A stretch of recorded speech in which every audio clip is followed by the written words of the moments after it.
Hey friends, happy Friday morning. It is going to be a beautiful, beautiful day. Thank you to all the veterans out there. Happy Veterans Day.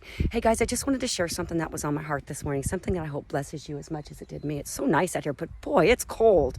In Ephesians, starting in verse 1, and I'm going to paraphrase, Paul, he gave his greetings and he said that he was writing to the church at Ephesus, to the saints, and he called them the faithful followers of Jesus Christ.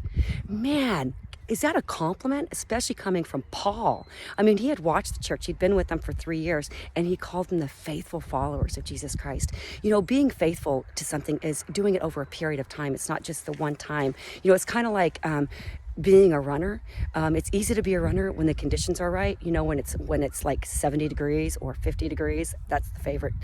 But you know, when it's 19, when it's misty and it's rainy and it's just so cold that you don't even want to get out of the house.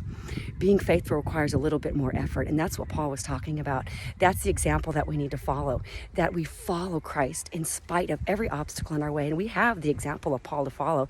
You know, he rejoiced when he was in prison. He counted it joy when he was flogged. He sang when he was persecuted. When he was shipwrecked, he found ways to still share the good news of the gospel. He was faithful at every turn, and for that he heard the words, "Well done, good and faithful servant."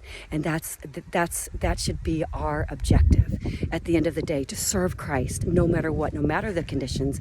And let me tell you guys, persecution is coming for the church. You don't have to be a rocket scientist to see that. So anyway, let us remain faithful through everything, no matter the conditions. Let us follow the example of Paul, who followed the example of Jesus, so that one day, like Paul, we're going to hear those words, "Well done, good and faithful servant." Have a most blessed Friday. I'm going to hurry up because a little interesting tidbit about running. You're warm while you're going, but once you stop, it gets a little chilly. Have a most blessed day, guys.